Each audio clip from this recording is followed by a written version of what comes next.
Let's face it, if you are homeschooling your kids, you're probably struggling with how to manage all of the chores while also keeping up with all of the homeschooling for your kids. And sometimes it can feel pretty overwhelming to get everything done.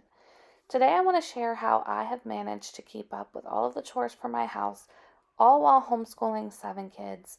It hasn't always been easy, but I have found some habits that really help to make things work just fine.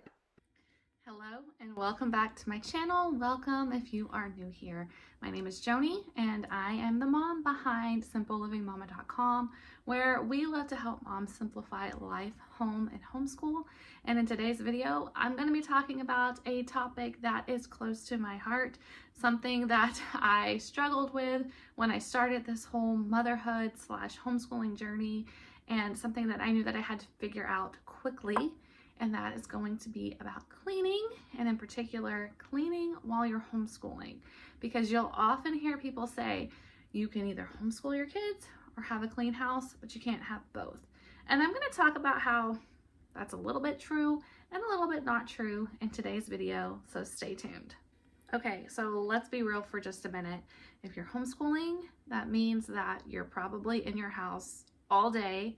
Maybe not every single day, but you're going to be in your house a lot more than other people are, and all of your people are going to be there with you, which means that there's going to be messes all the time. There's going to be things that you have to contend with and you have to deal with and you have to do that you may not have to deal with or do if your kids are in school or if you're away from the house at work all day long. There's going to be a lot to deal with. So in today's video, I'm going to talk about 5 habits that will help you keep your house in order, cleaner than it would be if you just didn't do these habits. And we're going to talk about how you can avoid living in total chaos and in a tornado, and different ways that we can also get our people to help us with these tasks or these habits. Because let's face it, mom, this is not something that you need to be doing completely by yourself. Depending on your kids' ages, they can help as well. So let's jump right into it. Okay, before I mention the first habit, I want you to set your expectations. We need to have realistic expectations when it comes to how clean our house is going to be. And I'm not necessarily talking about the nitty-gritty crumbs, dirt that gets drug in from your kids that are going in and out the back door all day long. I'm not talking about that stuff in particular, because yes, we need to make sure that we are dealing with actual filth on a regular basis so that our house is not unsanitary and gross. But I'm talking more so about the daily clutter that accumulates around the house. You know, the school supplies that get left out on the dining room table, if you're like us and you school in the dining room, the toys that get left out, the stuff that gets left on the counters after we make lunch and stuff like that. Let's just keep our expectations realistic. More than likely, your house is never going to be completely clean, free of that clutter. Your countertops are probably never going to be totally cleared off. And if you do manage to get them cleared off at some point during the day, more than likely an hour or two later, they're going to get cluttered up again. So let's keep our expectations realistic. We're not going to have a perfectly clean house all of the time. Now, we're going to talk about habits that are going to help us keep things in order, keep things picked up, and keep things as clutter-free as possible. So the first habit that I want to talk about is resetting your house before you begin. Nobody wants to start homeschooling in a messy house. This may mean that you are going to have to get up a little bit earlier than you would like, maybe. It may mean that you're going to stay up a little bit later, but you're going to reset your space so that way you can start your homeschool in a fairly clean area. So let's make sure that there's not stuff left over from the day before all over the tables or all over the counters. You know, you want to come into your kitchen in the morning to prepare breakfast, and you don't want to have to clean up from dinner the night before, most likely. Let's make sure all of that stuff is taken care of before we start our day and before we start our homeschool day. I like to have a specific morning routine that I follow, and I have tons of blog posts and tons of resources about how I do all of this. But I do have a morning routine that I tend to follow. I make sure that the kitchen is tidy. I start a load of laundry. I make my own bed. The kids have their own chores that they do. They have a morning and evening routine checklist that I showed in one of my previous videos. So everyone is going to start fresh. Things are going to be picked up, and we're going to start our day nice and clean and ready to begin the homeschool day. So habit number 1 is to reset your space before you begin homeschooling. So let's talk about habit number 2. And this is something that I started probably a couple of years ago because I realized that the toys and the clutter that was accumulating in our main living space was just becoming overwhelming, and it was always there, and I needed a way to tame that clutter. So habit number 2 is about having a go back basket. Have a go back basket or a clutter basket available in the main space where your children are playing at during the day. If you don't have a dedicated playroom, like we do not have a dedicated playroom. So my kids are in our main living spaces, and they're playing with different toys and different things like that. So stuff gets dragged out from their bedrooms and gets left and scattered around the living room and the dining room where we're doing school. So the go back basket is something that we can quickly use to gather up all of those toys and all of those things, put them in the basket so that way they're not scattered everywhere. And then at a later time, we will empty the go back basket, and all of those things will go back to where they belong. So if you don't have a go back basket or a clutter basket in your main living space, I definitely suggest that you implement that, and you will see how easy it is to get your space cleaned up from all of the regular toy clutter that kids like to leave around. So the third habit that we're going to talk about are regular tidy times.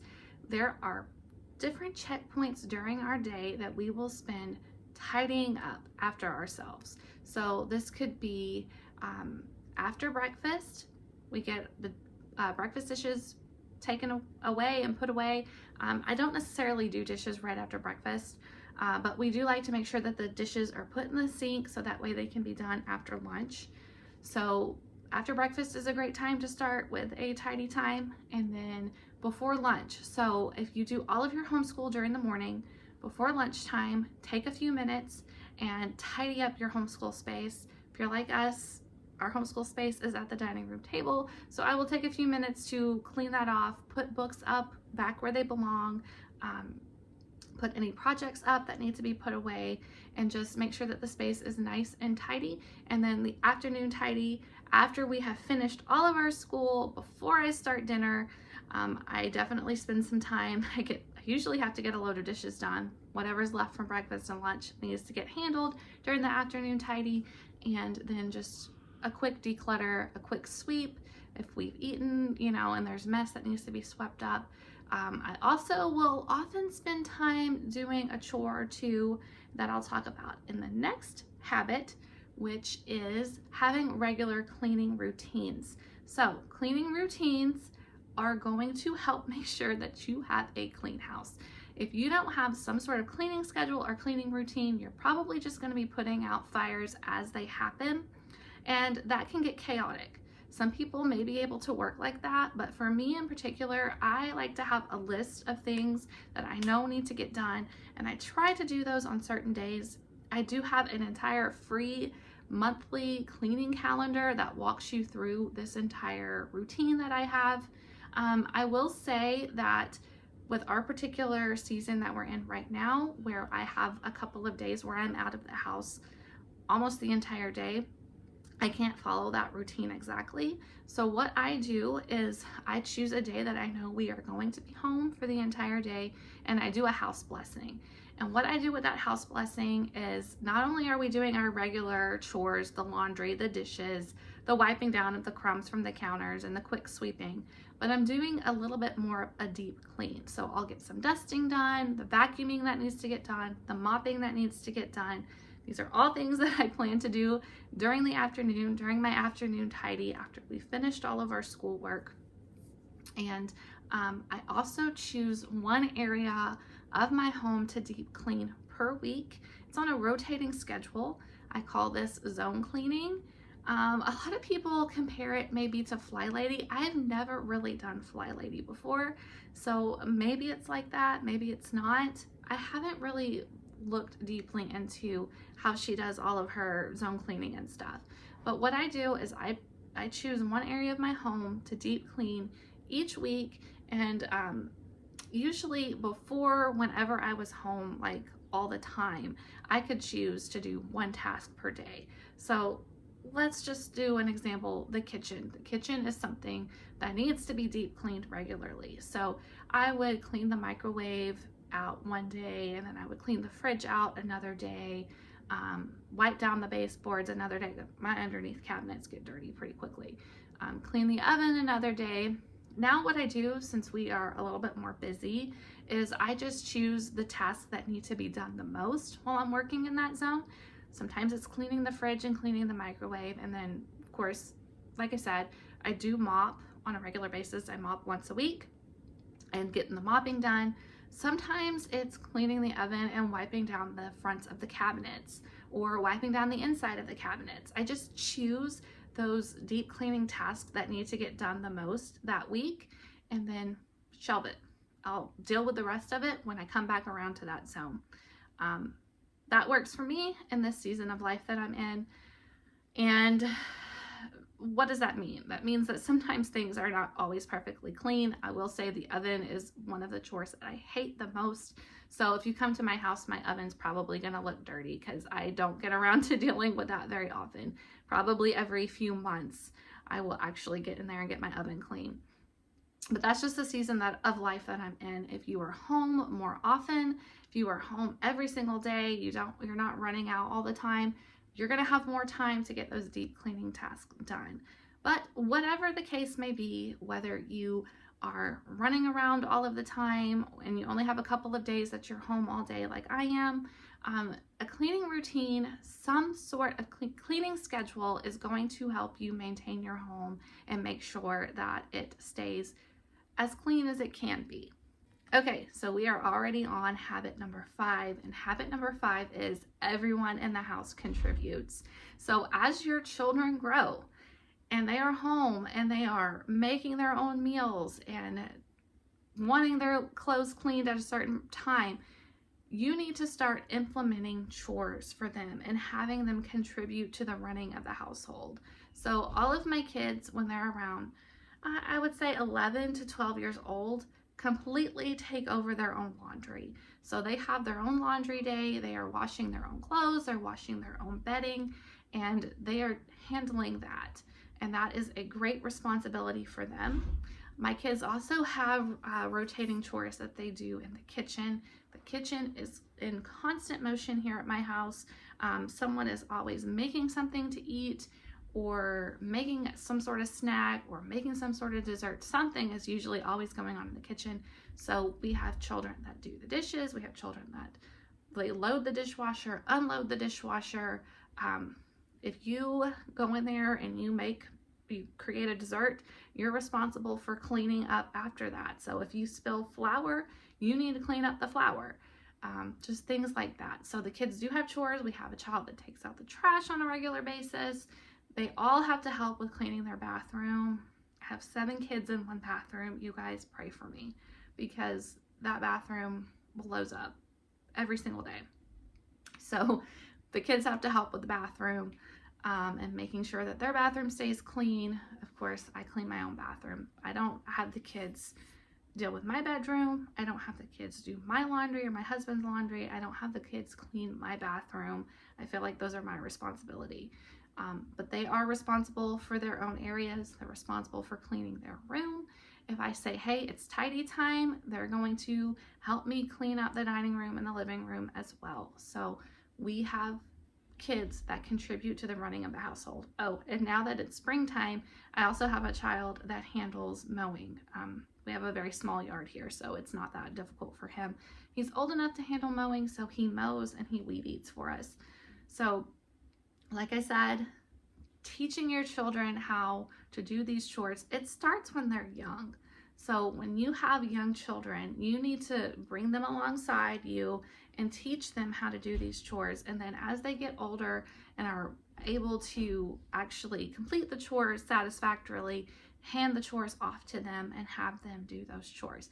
And keep in mind, especially when you've got teenagers or young kids, preteens, doing these things, they may not be done to the standard you think they need to be done. And you may want to jump in and like save them, but I would say don't do it. If it's like a really big issue, like they're getting water all over the floor or something that we've had to deal with in the past, yes, say something, show them how to do it properly, but don't take the chore back just because, they're having trouble with it or whatever. If you need to train them a little bit more, train them a little bit more. Just don't take the responsibility away from them.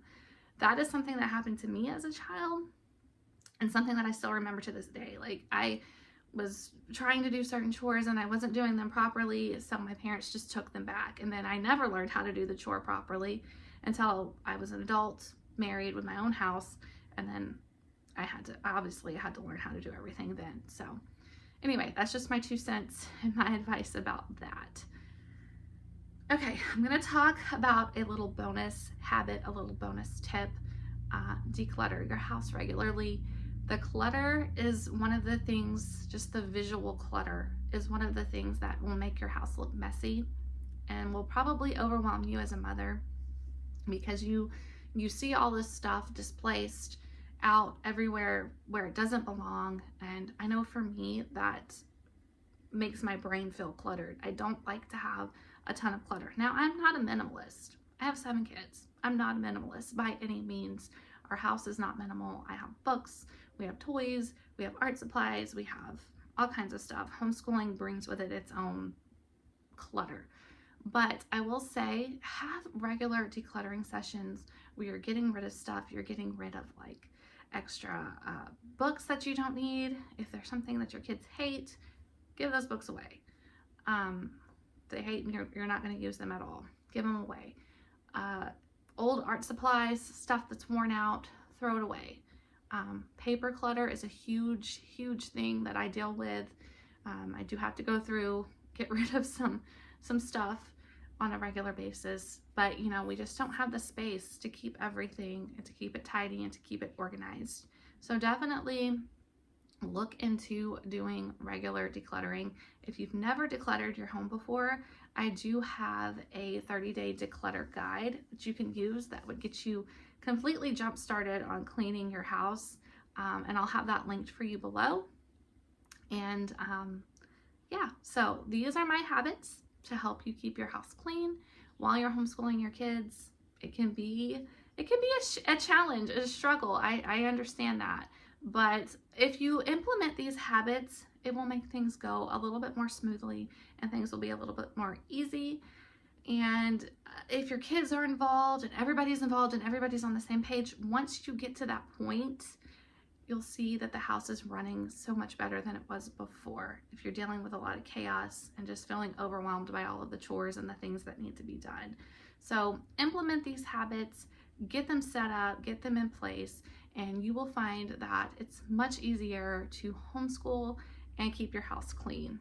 So if you enjoyed this video, I really hope that you give us a thumbs up, and don't forget to subscribe to our channel for more homemaking and homeschooling videos, and I will see you in the next one.